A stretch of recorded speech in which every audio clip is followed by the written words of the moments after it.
There you go. We all have special Is that things. a necklace or is that on your shirt? It's a necklace. Oh, you thought I said you had an art and I had a tooth. I love the ones. Do they send to the headers? Oh, you can. The ones that have the brown. Okay. I have some of them, I think they taste good. Good excuse. Yeah, good excuse.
Welcome to the Unitarian Church of Lincoln on this Sunday morning. I'm your worship associate, Andy Larson, and I am joined virtually by our affiliate minister, the Reverend Kimberly Debus. She works with congregations and religious professionals throughout Unitarian Universalism, focusing on worship and congregational life. At the heart of Kimberly's ministry is a call to foster creative, collaborative, and spiritually grounded approaches to the challenges and blessings of our faith, which inspire all of us to draw the circle of love ever wider. Reverend Kimberly is joining us from her home in Tacoma Park, Maryland. Over the last several years, the way we have met has often changed, but whether in person, on Zoom, on a YouTube live stream, or some way of being that we cannot yet imagine, worship together is a change to deepen our connection with the sources of meaning in our lives and to proclaim who we are and what we are about, throwing open the doors of the congregation and proclaiming the radical love and welcome that is at the heart of our faith. The Unitarian Church of Lincoln aspires to be a loving community, uniting reason with spiritual exploration to transform ourselves and the world. Welcome to this loving community. May we, in our gathering here, be about the work of transforming ourselves and our world.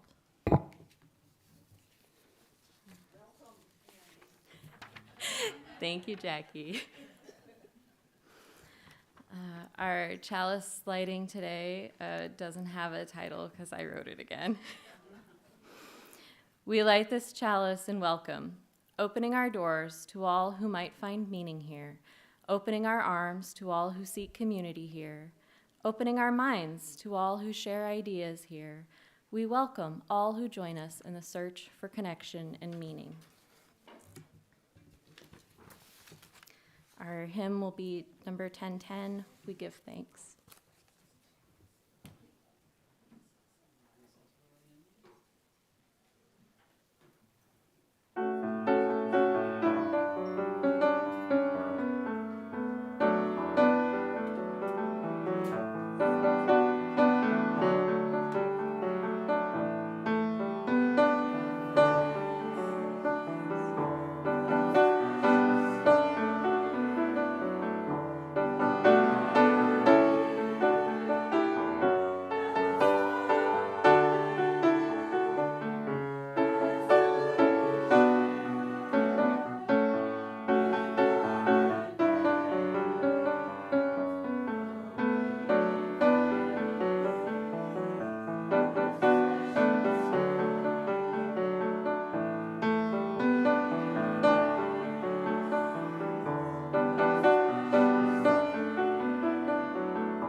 If anyone would like to come forward for the story, you're welcome to do so now. Come on, Milo. Our story today is called The Big Orange Splot by Daniel Manus Pinkwater. Mr. Plumbean lived on a street where all the houses were the same. He liked it that way, and so did everyone else on Mr. Plumbean's street. "This is a neat street," they would say. And then, one day, a seagull flew over Mr. Plumbean's house. He was carrying a can of bright orange paint. No one knows why. And he dropped the can. No one knows why. Right over Mr. Plumbean's house. And it made a big orange splot on Mr. Plumbean's house. "Oh, that is too bad," mad, everyone said. Mr. Plumbean will have to paint his house again. Suppose I will, said Mr. Plumbean. But he didn't paint his house right away. He looked at the big orange spot for a long time and then went about his business. The neighbors got tired of seeing that big orange spot, and someone said, Mr. Plumbean, we wish you'd get around to painting your house. Okay, said Mr. Plumbean. He got some blue paint and some white paint, and that night he got busy. He painted it at night because it was cooler. And when the paint was gone, the roof was blue, the walls were white, and the big orange spot was still there. And then he got some more paint. He got red paint, yellow paint, green paint, and purple paint. And in the morning, the other people on the street came out of their houses. Their houses were all the same, but Mr. Plumbean's house was a rainbow. It was like a jungle. It was like fun had exploded on his house. And there was the big orange spot. And there were little orange spots too. There were stripes, there were pictures of elephants and lions and people and steam shovels. The people said, Plumbean has popped his cork, flipped his wig, blown his stack, and dropped his stopper. They went away, muttering.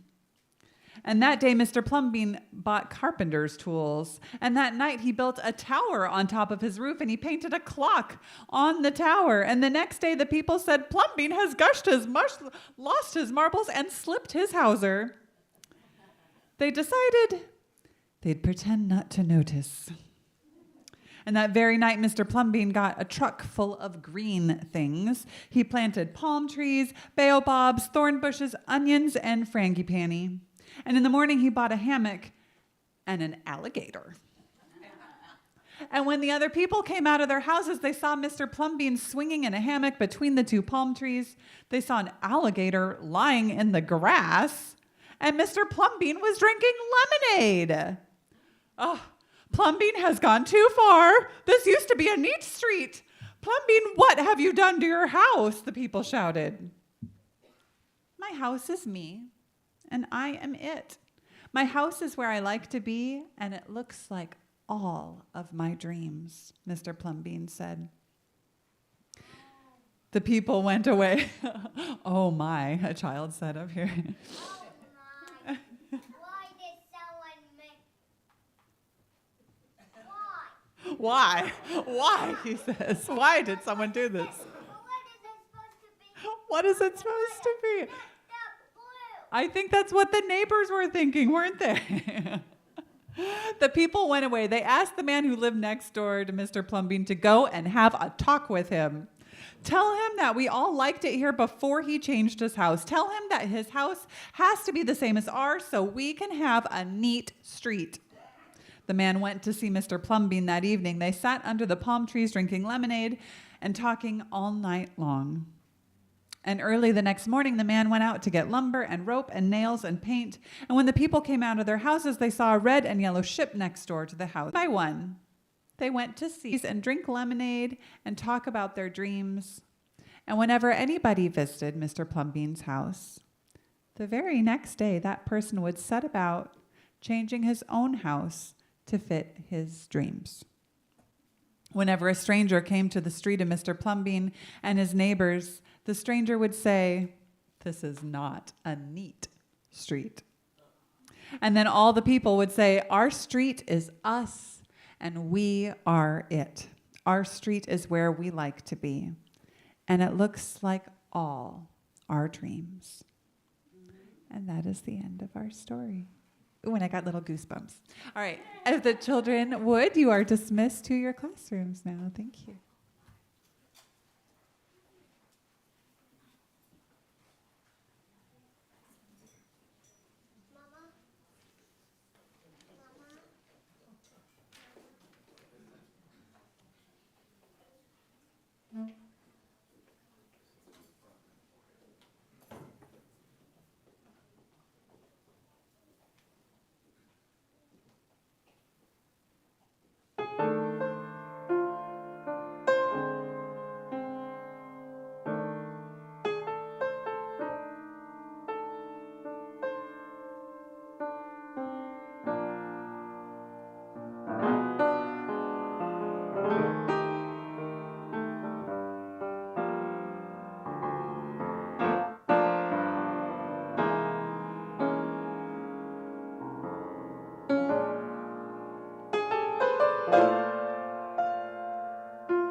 Thank you so much, Bob and Mark. That was awesome. Can everybody hear me? No. Let's check that mic.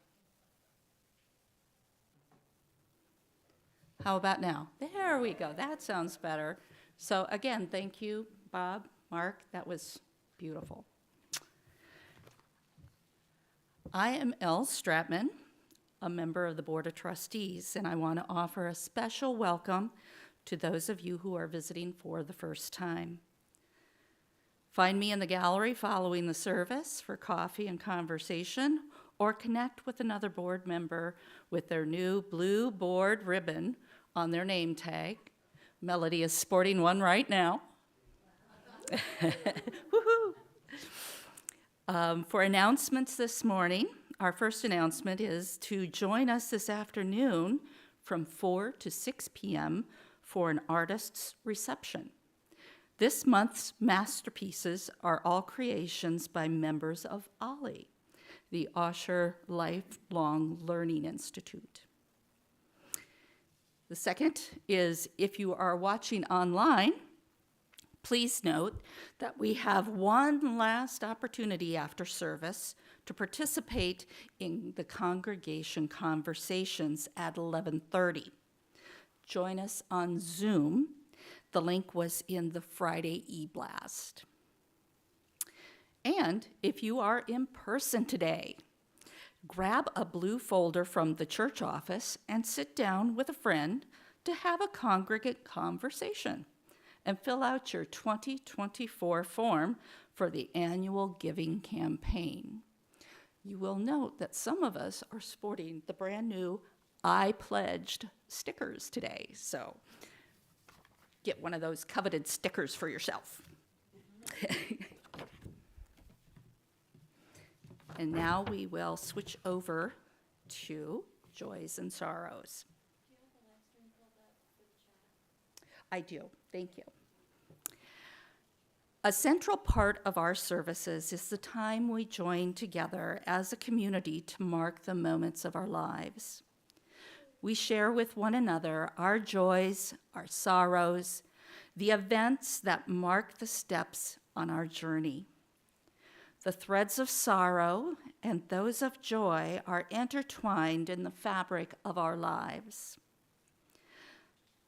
Present for all, remembered by all. We share those threads, and then they are woven together with those of others in our community. Our joys are shared and magnified, and we are comforted in our sorrows. I invite you to type into the chat or speak into this shared space your name or the name of another you wish to be remembered in sorrow.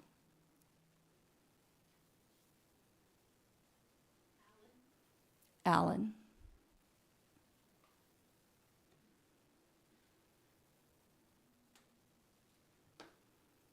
Muhammad and Iman.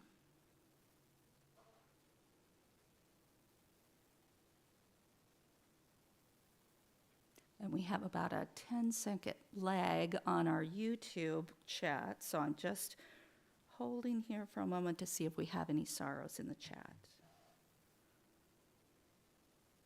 A sorrow for Israel and the people in the Middle East.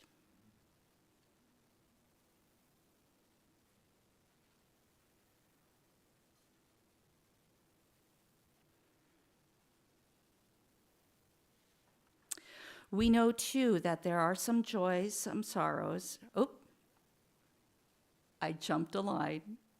I invite you to type into the chat or speak into the share space your name or the name of another you wish to be remembered in joy. We celebrated Sheila's 87th birthday. Sheila celebrated her 87th birthday.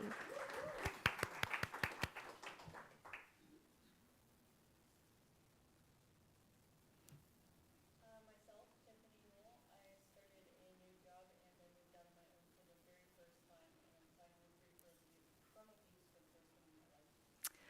Tiffany has her own place and a job, and she is free to be herself. Awesome. Talking Heads documentary at the Ross is joyful. The Talking Heads documentary at the Ross Theater. My divorce is finally final and I can start on my name change now. Andy's divorce is final, and she can work on a name change now. We have a joy in the chat. Angie Foss is recovering from surgery.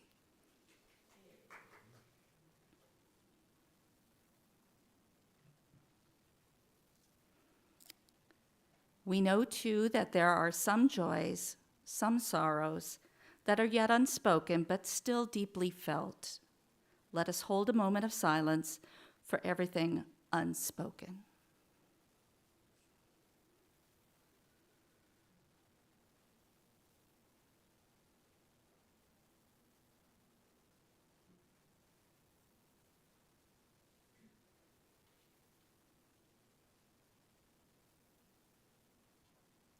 Thank you for your presence. Please remain seated and join me in singing. Let's see, we're going to sing, May I Be Filled with Loving Kindness. And that is 1031 in your teal hymnal.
Each week, we take up a collection to support the work of this church and our partners in the community.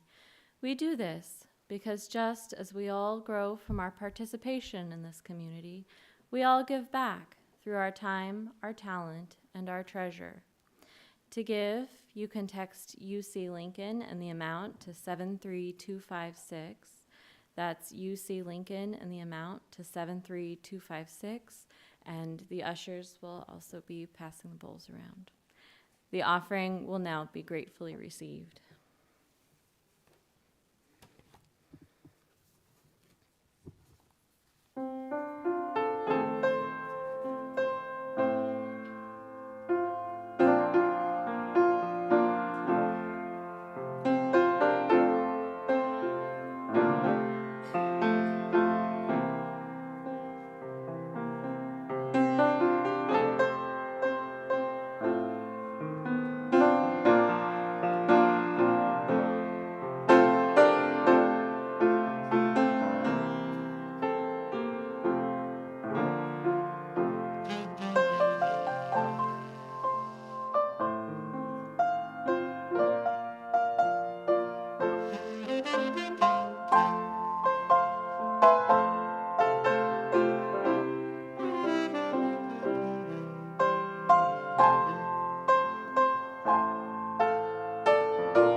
reading today is a poem by William E. Stafford, A Ritual to Read Each Other.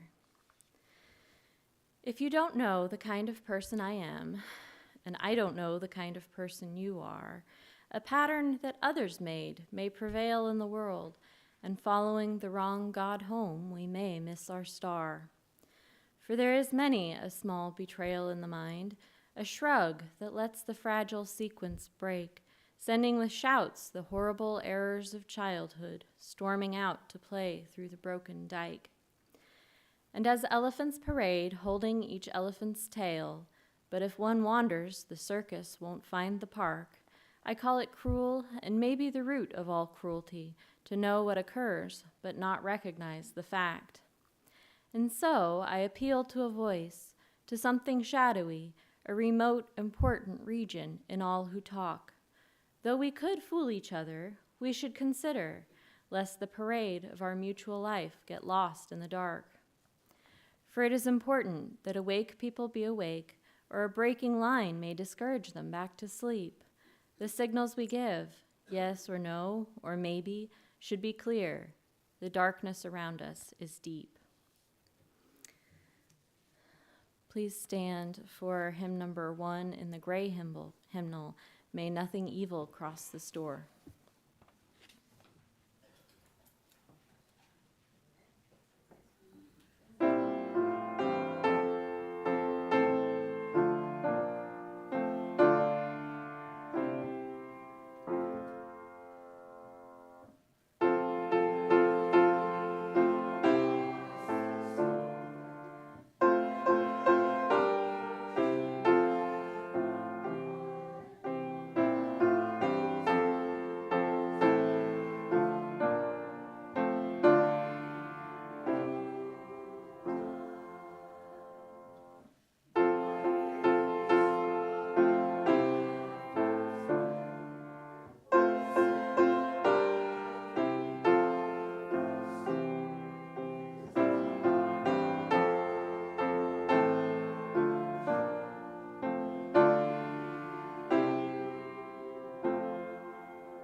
I do love that hymn.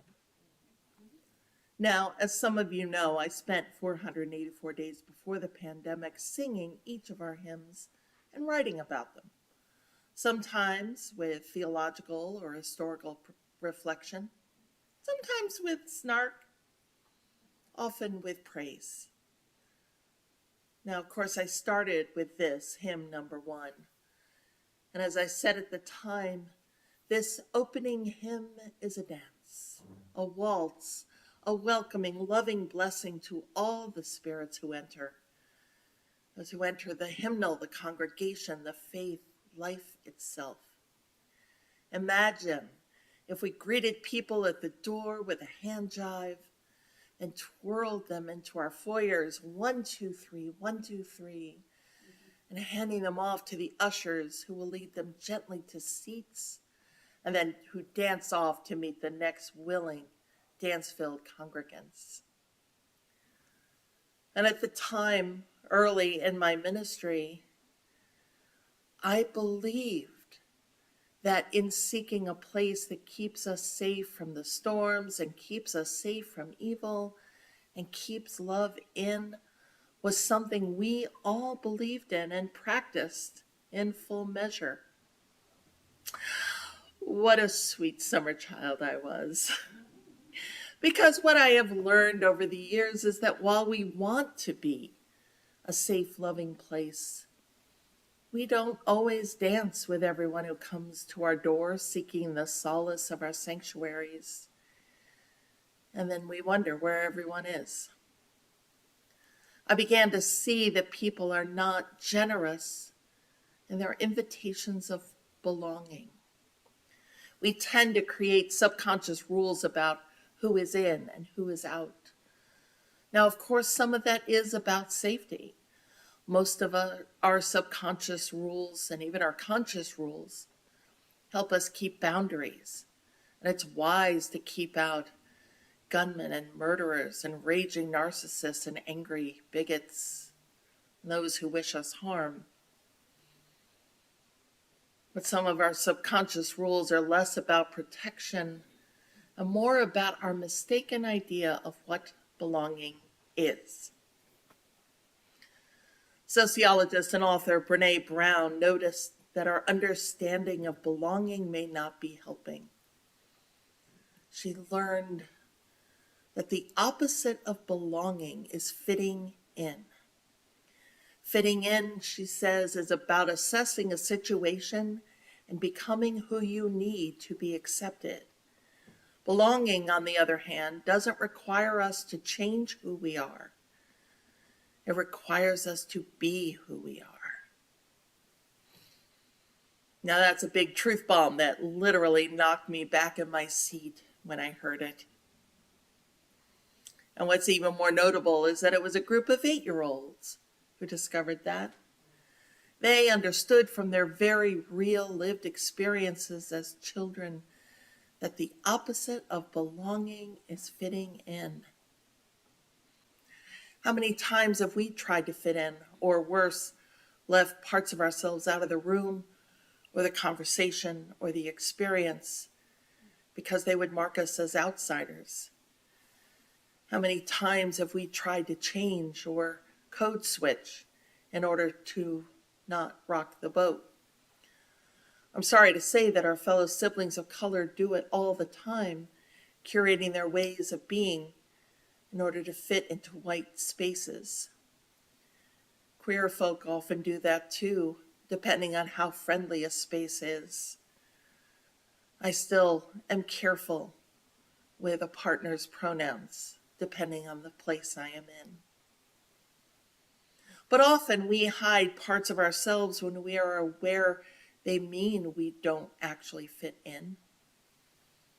Now, I'm sitting in my home in Metro DC and you are in Lincoln, but even from here, I imagine looking out and seeing familiar faces, people I've gotten to know over my 4 years as your affiliated community minister. I know who you are and what you are like. I know some of your gifts and your quirks, and I've seen some of the fullness of who you are. Others I don't know yet, but I hope to get to know someday. Who you are, what you're like, your gifts, your quirks, the fullness of who you are. And it is the fullness of who we are, each of us, that we must say yes to if we are to belong and if everyone else is to belong as well. I mean, that's the message of the Big Orange Splot. Our guy had certain gifts and quirks, and he was not shy about bringing his gifts and his quirks and the fullness of who he was to the neighborhood. And all the neighbors had an idea of what belonging to the neighborhood was, even if it wasn't well defined other than we like it this way. He did not fit in, but eventually everyone realized that they didn't fit in either, and they shifted their culture so that everyone belonged. That doesn't often happen. And when our subconscious biases get in the way, it can cause real problems in our personal lives and work lives, of course, and also in our congregations. Now, let me offer a caveat here and say Reverend Oscar did not ask me to talk about a problem he's seeing, but rather to offer some insights from my bird's eye view of our congregations. I work with many congregations across Unitarian Universalism, and I notice some patterns and I see some things. And it helps all of us to hear what may be happening and interrogate our own behaviors and biases to ensure we're not letting those get in the way of our own generosity of spirit.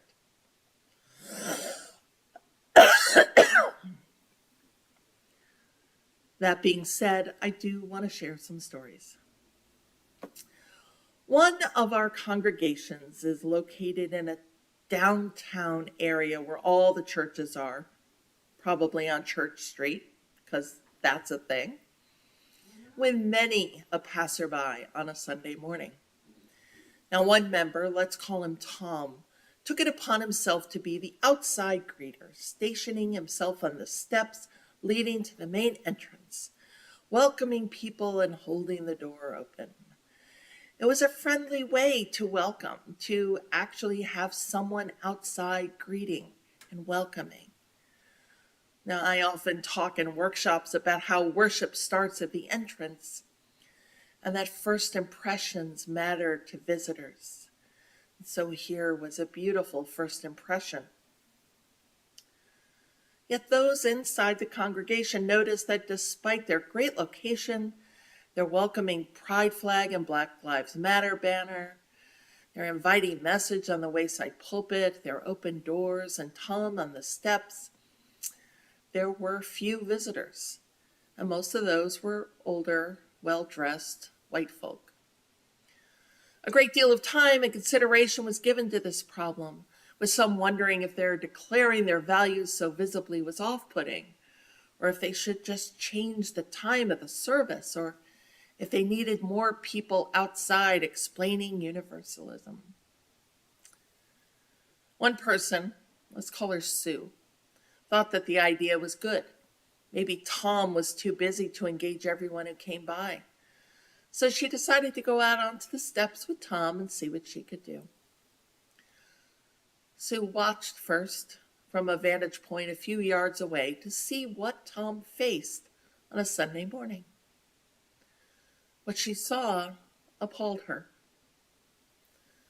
What she saw was Tom welcoming some new people, people who were white, well-dressed, skewed middle-aged or older.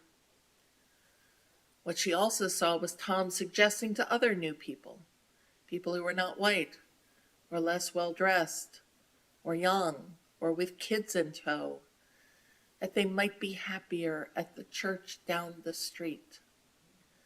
Tom decided, based on his subconscious biases, to only admit those he thought fit in. Now that's a not so subtle example of what I'm talking about in a generosity of belonging. But what if the demand to fit in is harder to identify? There is another congregation in a more or less affluent county who also works hard to be welcoming. And despite being in the middle of a residential neighborhood, their outreach to the incredibly diverse wider community is admirable. Yet they still skew older and white and affluent. I spoke to one of their longtime members one day about her work with the housebound and elderly. She was telling me that her clients ranged from millionaires to dollaraires, and how she could tell just from the town they were from what rates to charge. She said, I know it's not great, but if somebody tells me they're from Riverdale, I charge them more than if they say they're from Brookville. I learned this is how the things are in their county, that there is a culture where everyone judges class by the town they're from, because those towns are very divided by economics. A few hours later, I had that V8 moment and realized they put the names of their towns on their name tags. And even though the purpose is to find others who live near you, that alone became a subconscious caste system. And depending on whether you're in Riverdale or Brookville, you get invited or not to certain events or groups. Yeah. This stuff can be subtle. As William Stafford points out in our reading, there is many a small betrayal in the mind, a shrug that lets the fragile sequence break. There are so many ways we aren't quite as generous as we think we are. So many ways we shrug at our subconscious biases.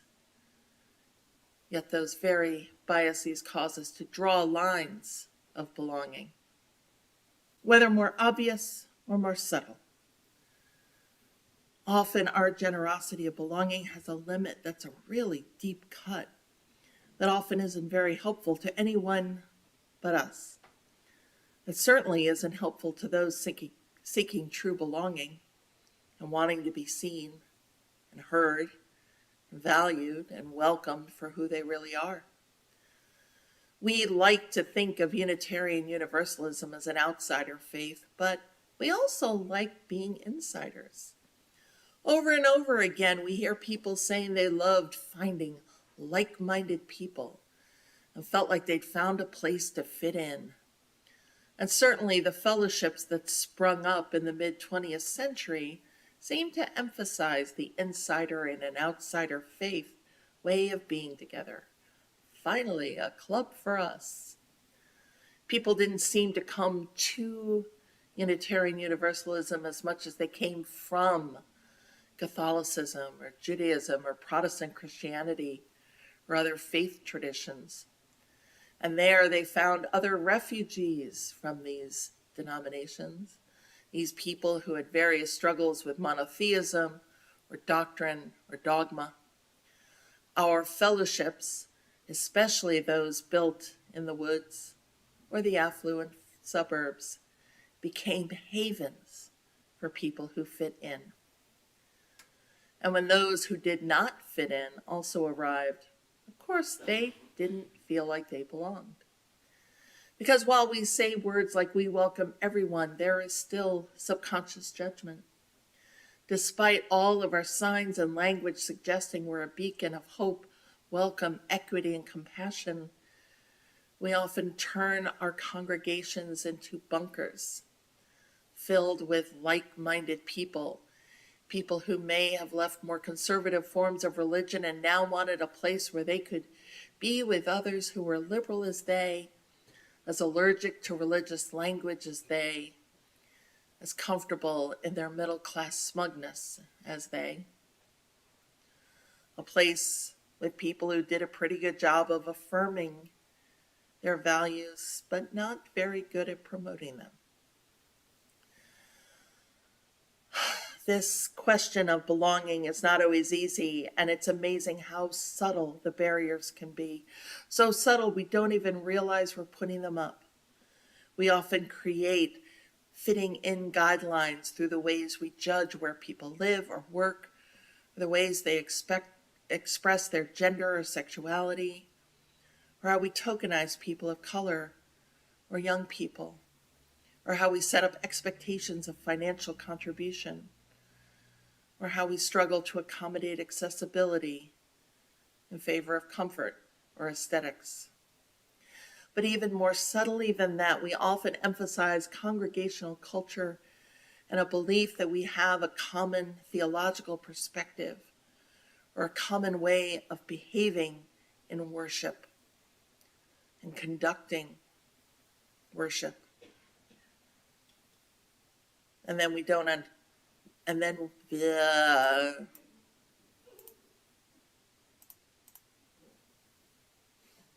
we wonder why people don't stay. It's not because they don't belong. It's because they don't fit in. And as someone who probably spent the first 40 years of her life trying to fit in, let me tell you, it's exhausting when you think you've found a community to belong to and learn that you're on the outside still.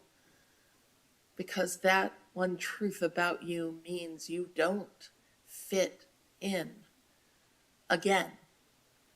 And you either give up or keep trying, hoping the next time will be better.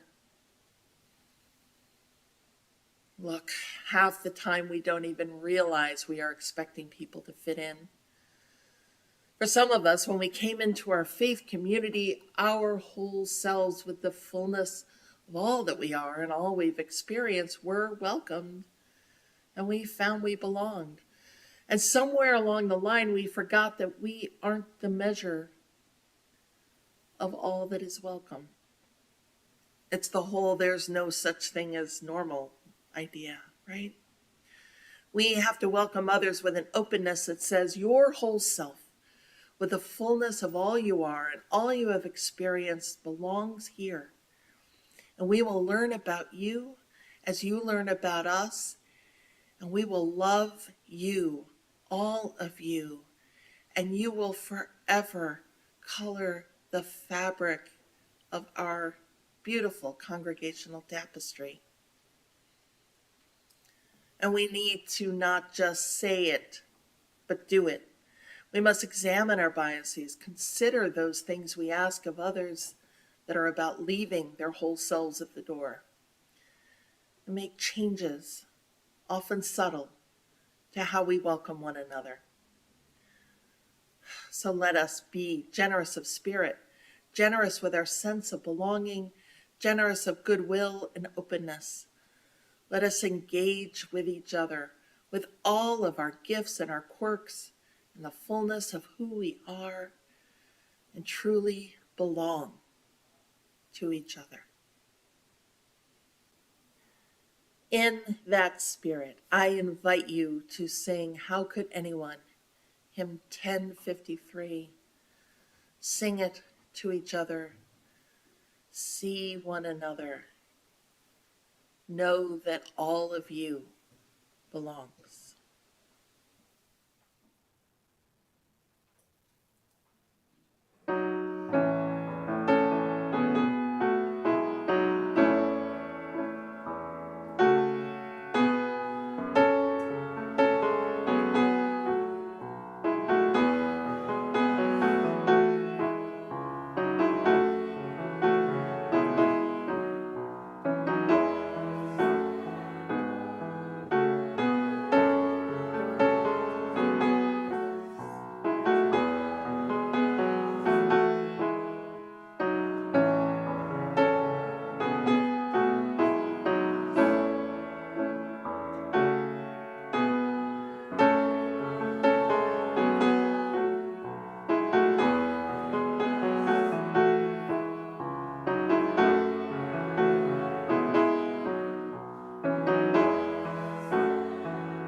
In all your belongings, you belong.